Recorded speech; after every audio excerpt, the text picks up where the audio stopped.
After I sold my company and came home to settle my father's estate, my brother sat across from me at the kitchen table and said, "Give me half of everything, or I'll take it all in court." I just nodded and said I needed a few days to think. That same afternoon, I called my accountant of 22 years, and the first thing he said was, "Daniel, I was wondering when you'd call. I've been holding on to something your father asked me to keep. I'm glad you're here. Stay with me until the end of this story, and drop your city in the comments so I can see how far this reaches. My name is Daniel, and at 63 years old, I learned that the people who hurt you the most are the ones who smiled at your father's funeral. My father passed on a Thursday in early October, 3 weeks after I'd finalized the sale of the engineering firm I'd spent 26 years building. The timing felt almost poetic in the cruelest way possible. The week I finally exhaled. The week the wire transfer cleared and I sat in my kitchen thinking about what to do with the rest of my life. My phone rang with the news I'd been dreading for 2 years. Dad was gone. He'd spent his final months on the family property outside of Knoxville, the same 40-acre farm where my brother and I had grown up throwing rocks into the creek and learning to drive on the back pasture. My father had lived on that land his entire adult life. He'd poured everything into it.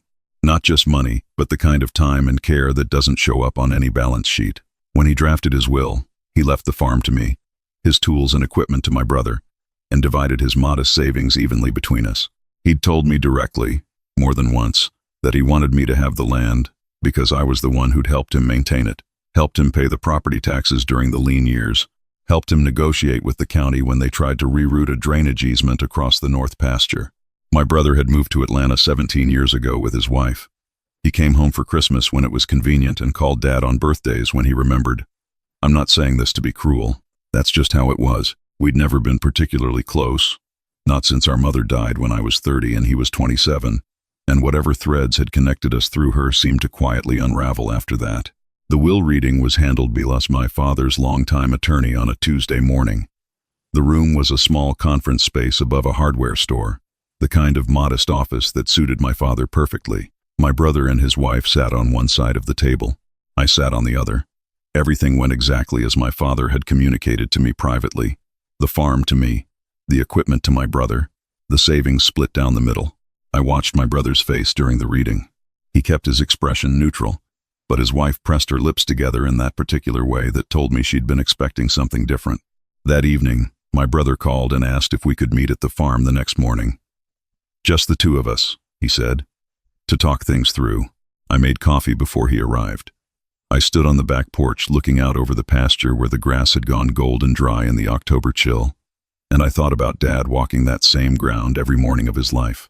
When I heard my brother's truck in the driveway, I poured a second cup and went inside. He sat down without taking off his jacket. That told me everything I needed to know. "I've been talking to an attorney," he said. No preamble. No coffee. Just that. I set down my cup. "About what?" "About the farm." He leaned forward, his hands flat on the table. "Daniel, I don't think Dad's will reflects what he actually wanted. He was on a lot of medication toward the end.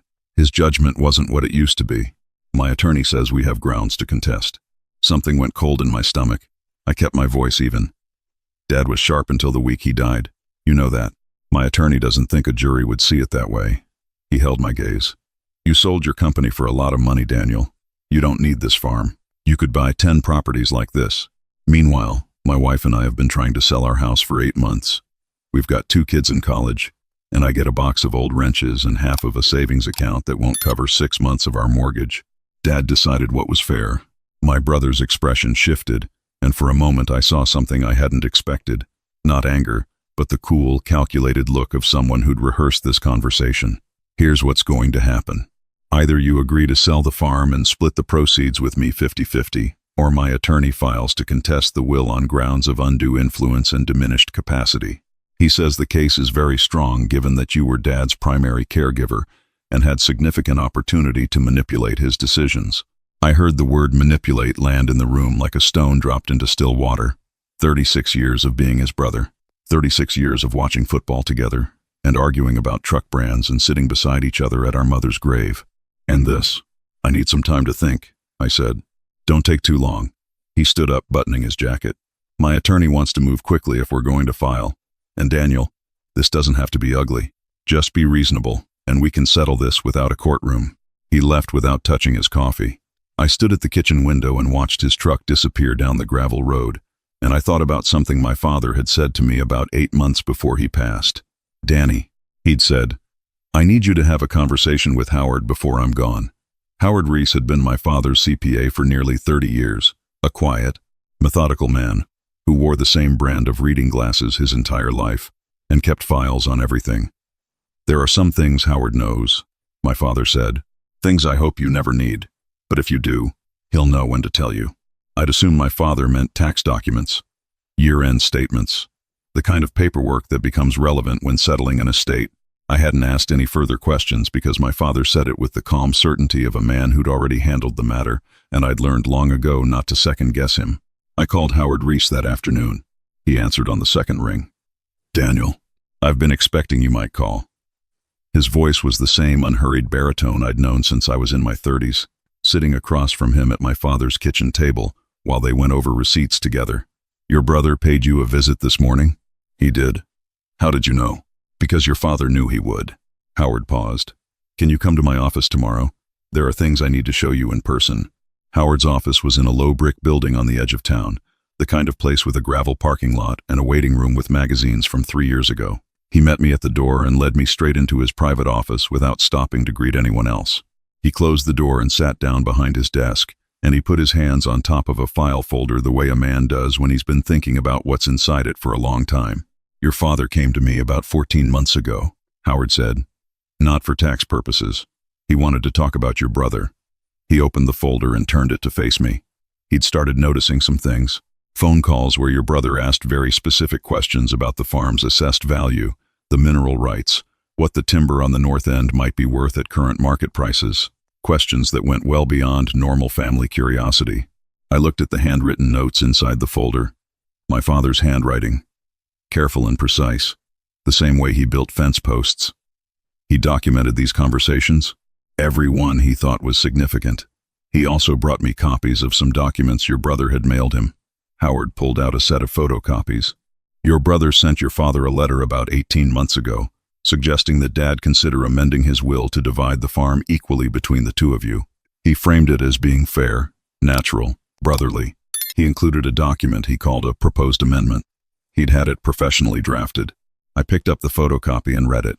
The language was precise and legal-sounding, structured to appear as though my father had simply overlooked an obvious matter of equity.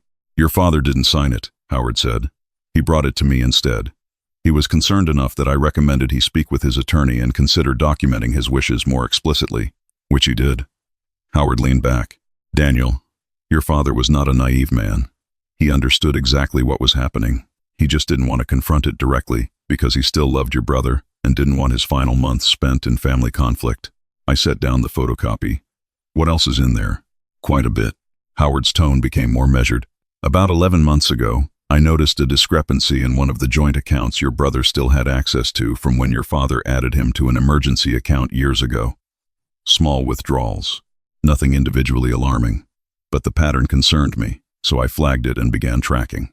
Over the course of 8 months, your brother withdrew a total of just over $19,000 from that account." The room went very quiet. "Dad knew?" "I told him 6 months before he passed. He asked me not to close the account or remove your brother's access because he didn't want a confrontation. He asked me to simply document everything and keep it safe." Howard closed the folder. "He made me promise to only bring it to you if your brother made a move after the estate was settled." His exact words to me were, "Howard, if Marcus goes after Danny's going to need everything in that folder." I sat back in my chair feeling the weight of it. My father, who'd spent his final year too tired to walk the south pasture, had still been thinking 2 steps ahead. He'd watched and waited and quietly prepared, all while I'd been sitting beside his hospital bed reading him weather forecasts and arguing about whether the Volunteers would have a decent season. "What do I do now?" I asked. Howard allowed himself a small, grim smile. "That's what I'd like to talk through with you.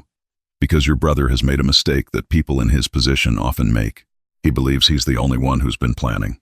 Howard connected me with an attorney named Patricia Weller, who'd spent 30 years handling estate litigation in East Tennessee and had a reputation for being 3 moves ahead of opposing counsel at all times. She was in her late 50s, direct to the point of bluntness, and she wore sensible shoes and no-nonsense glasses, and did not waste a single word.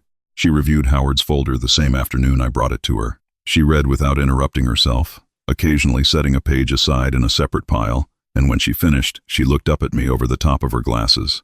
"Your brother is going to claim diminished capacity and undue influence," she said. "That's a difficult case to win in Tennessee, especially given that your father had his will reviewed and notarized by a licensed attorney less than 12 months before his death, and there are no medical records suggesting cognitive impairment. What your brother is really counting on is that you'll settle rather than fight.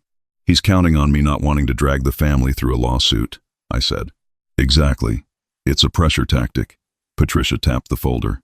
"But what he doesn't know is that we have documented evidence of him attempting to improperly influence your father's estate planning, accessing funds from an account without authorization, and potentially setting the groundwork for a fraudulent claim. That changes the landscape considerably." She set her pen down. "Here's what I want to do. I want you to call your brother and tell him you've been thinking it over. Tell him you're not comfortable with a court battle, and you want to find a way to resolve this privately. Let him believe you're going to negotiate. And while he believes that, we prepare." Patricia's expression was calm and certain. People who plan schemes like this rarely stop at one angle. If he's been withdrawing money and sending your father draft documents and consulting an attorney about contesting a will, there's almost certainly more. I'd like to bring in someone who specializes in financial forensics to do a full review of every account your brother had any connection to." She paused. "I also want to speak with your father's physician about your brother's claims of diminished capacity before he has a chance to plant any seeds there." 2 days later, I called my brother. I let my voice carry the right amount of exhaustion. I told him that I'd been doing a lot of thinking, that I didn't want this to turn into something ugly, and that maybe there was a way to have a real conversation about the estate. He was gracious immediately, warm, even. He said he was glad I was being mature about it. He said he'd never wanted conflict, only fairness.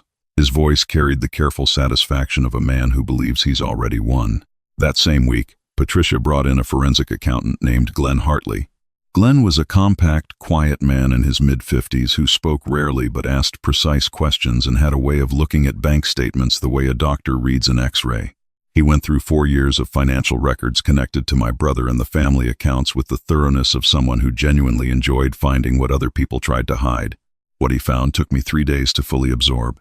The $19,000 Howard had documented was only the beginning. My brother had been systematically withdrawing small amounts from a secondary account my father had set up years earlier to cover farm maintenance. But Glenn found something beyond that. Over the previous 2 years, my brother's wife had incorporated a small real estate holding company in Georgia. Several of the deposits into that company's account corresponded with withdrawals from family accounts in timing and amount, routed through a third account opened in my brother's wife's maiden name. The total, across all the transfers Glenn was able to document, was closer to $31,000. And there was something else. The proposed amendment my brother had sent my father, the one Howard had photocopied and filed, wasn't the only version. Glenn found evidence, through financial records showing payments to a legal document preparation service in Atlanta, that my brother had prepared 3 separate versions of a will amendment over the course of 14 months. The first proposed a 50-50 split of the farm. The second added language that would have given him first right of purchase if I ever sold. The third, prepared just 4 months before my father passed, would have transferred the farm entirely to my brother, with a cash payment to me that amounted to roughly 30 cents on the dollar of its assessed value. None of them had ever been signed. My father had never given any indication to my brother that he'd considered any of them. He'd simply accepted each one, filed it with Howard, and continued building the paper record that was now sitting in Patricia Weller's office. Patricia called me after Glenn completed his review. "Daniel," she said, "your brother walked into this believing he was threatening a grieving man who'd sell quietly to avoid conflict. What he actually did was hand us a documented history of financial misconduct, attempted estate manipulation, and unauthorized fund transfers that could support both civil and criminal referral." She paused for a moment. "I want you to have one more conversation with him. In person. I need him to say certain things out loud." I understood what she was asking. I invited my brother to the farm on a Saturday morning. I told him I wanted to walk the property together, that it felt right to do it while we were still talking like family. He agreed readily. He arrived in the same confident posture he'd had the first morning, jacket buttoned, jaw set with the composure of someone certain of the outcome. We walked the south pasture first, the way our father always started a morning. The October air was cold and clean, and smelled like wood smoke from somewhere down the road. I let my brother talk. I asked careful questions. I let my voice stay soft and tired, the voice of a man who hadn't slept well and was ready to be done with the whole business. "I just need to know you're serious about settling privately," my brother said as we came back toward the house. "My attorney is ready to file next week if we can't reach an agreement." "I understand." I stopped walking and looked at him. "I want to understand what you actually want, not the legal version. What do you want, Marcus?" He looked out at the pasture for a moment, then he turned back to me, and his voice lost its careful warmth. "I want what's fair, Daniel. You made $4 million selling that company. $4 million. You don't need this land. You don't need Dad's money. You've never needed anything from anyone a day in your life." His tone hardened. "I have been living paycheck to paycheck for 3 years. My kids are drowning in student loans. My wife and I haven't had a vacation in 5 years. And Dad, who I love, who I respected, handed everything meaningful to the son who already had everything." He looked at me without flinching. "So yes, I'm going to get what I should have been given. If that means a courtroom, then that's what it means." "And the money you took from the maintenance account?" I said quietly. "Is that part of what you should have been given?" Something shifted behind his eyes. "I don't know what you're talking about." $31,000, Marcus. Across 4 accounts over 2 years. I kept my voice completely level. "And 3 draft will amendments you had prepared without Dad's knowledge, the last one giving you the entire farm for a buyout price you knew wasn't close to fair value." The color left his face. He stood very still for a long moment in the cold October air, and I watched him make the same calculation I'd watched Lauren make in the video that had become a touchstone for me in the weeks since. Whether to deny, deflect, or double down, he chose a version of all 3. "Whatever you think you know," he said, his voice low and tight, "you're not going to use it. Because if you drag this into court, I'll tell everyone about the way you managed Dad's affairs those last 2 years. I'll make sure every neighbor and friend this family has ever had knows that you isolated him, that you controlled his access to information, that you kept me from being involved in his care. I'll get Dad's doctor to testify about your behavior during his appointments." His jaw was rigid. "You want to protect this farm? Then you're going to give me half the sale price, and you're going to do it without involving attorneys, and you're going to do it quietly." I looked at my brother for a long moment. The creek was audible from where we stood, the same creek we'd thrown rocks into as boys. "Dad knew," I said finally. "He knew everything you were doing, and he let you do it, because he didn't want to spend what time he had left fighting with you. He loved you that much. I let that settle.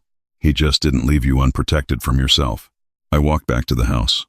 Patricia Weller was waiting. The meeting at Patricia's office 2 weeks later was the kind of quiet that comes right before something irreversible. My brother arrived with his attorney, a sharp-dressed man from Atlanta who set his briefcase on the table with the confidence of someone accustomed to winning on intimidation. My brother looked like he hadn't been sleeping either. Patricia was unhurried. She thanked everyone for coming. She offered coffee. Then she opened the first of 3 folders arranged in front of her and began. The bank records came first. Dates, amounts, account numbers, the precise documentation of $31,000 moved out of family accounts across a 2-year period. My brother's attorney picked up the statements and went very still as he read. My brother stared at a point above Patricia's head. Then came Howard's folder, my father's handwritten notes, the photocopies of the draft amendments, the letter my brother had sent proposing the first revision, dated 14 months before my father's death. Howard himself was sitting in the room, ready to authenticate everything. Then came Glenn Hartley's forensic report, the real estate holding company, the account in my sister-in-law's maiden name, the documented transfers. My brother's attorney set down his papers and turned to his client. He said something in a voice too low for me to hear. My brother shook his head once, sharply. Patricia continued without pausing. "I'd also like to note that we have obtained a signed statement from Dr. Ellison, your father's primary physician for the last 4 years, confirming that Raymond showed no signs of cognitive impairment during his final 14 months of life, and that in Dr. Ellison's professional opinion, your father's decision-making capacity was entirely intact at the time his will was executed. Furthermore," Patricia said, "the unauthorized withdrawals from the estate maintenance account constitute theft under Tennessee law. The financial transfers through the holding company warrant referral to the State Attorney General's office for review of potential money laundering, and the preparation of draft will amendments containing your father's name, without his knowledge or participation, raises questions about document fraud that I've already flagged for the district attorney's office." My brother looked at me then, for the first time all morning. His face held something I hadn't expected to see. Not anger, not defiance, but a kind of exhausted grief, like a man who'd been carrying something heavy for a very long time and had finally put it down. "Daniel," he said. His voice was rough. "I'm sorry. I didn't say anything. I'm sorry about Dad. And I'm sorry about this." He looked down at the table. "I told myself it was fair. I told myself you had so much and I had so little and it was just evening things out." He shook his head slowly. "I knew it wasn't right. I knew the whole time." The Atlanta attorney cleared his throat. "My client would like to discuss the possibility of a resolution that avoids criminal referral." Patricia looked at me. This part was my decision. I thought about my father walking the south pasture every morning for 60 years. I thought about the folder he'd built carefully, patiently, without bitterness, while he was sick and tired and running out of time. Not because he wanted to punish his younger son, but because he wanted to make sure his older son would be protected. "Here's what I'll agree to," I said. "Full restitution of the $31,000 within 60 days. A signed statement acknowledging that the will reflects Dad's wishes without undue influence. And we're done. No court, no criminal referral, provided every condition is met on time." My brother's attorney conferred with him for 2 minutes. Then he nodded. My brother stood up before he left and looked at me across the table. "I don't expect you to forgive me," he said. "I don't know yet if I will," I said honestly. "But I know Dad would have wanted me to leave the door open." He left without his attorney saying another word. 4 months after that morning, I was sitting on the back porch of the farm, watching the sun come up over the east ridge, the way my father had done every morning he was physically able. The pasture was green again. The creek was running high from the spring thaw. The restitution had been paid in full, every dollar of it, on the 58th day. My brother and I hadn't spoken since the meeting at Patricia's office. I didn't know if we ever would. That was a question I'd set aside for later, for when I had more distance from everything that had happened. Howard Reese came by that morning for coffee, the way he'd started doing once a month since the estate was settled. He was the kind of man who didn't need a reason to visit, only a pot of coffee and a porch with a decent view. "You going to keep it?" he asked, meaning the farm. "I'm going to keep it." I looked out at the ridge. "I've been thinking about the north pasture. Dad always said the soil up there was good for something other than grass. I might try a small orchard." Howard nodded. "Your grandfather had apple trees up there, years ago." "I know. My father had told me the story a dozen times. I figure I'll put them back." Howard was quiet for a while, the way comfortable old friends are quiet. Then he said, "Your father would be pleased." I thought about the folder my father had built, the handwritten notes in his careful script, the patience of a man who'd seen trouble coming and had quietly, methodically done everything in his power to make sure his son would be standing when it arrived. "He built this whole place on the idea that you don't just protect what you have," I said. "You protect it for who comes after you." I raised my coffee cup in the direction of the ridge, the way my father used to raise his own when something good happened on the land. He taught me that even when he wasn't trying to, the most powerful protection a parent can leave isn't money or property, it's the quiet, patient wisdom to see trouble coming and prepare you for it without making you afraid. Daniel's father never confronted, never accused, never poisoned the well. He simply documented the truth and trusted his son to use it well. That kind of love doesn't end at the grave. It keeps walking beside you, steady as an old fence line, long after the person is gone. A small note for our viewers. This story was crafted and fictionalized by AI for your entertainment and to carry a meaningful lesson about family, trust, and the enduring power of a parent's love.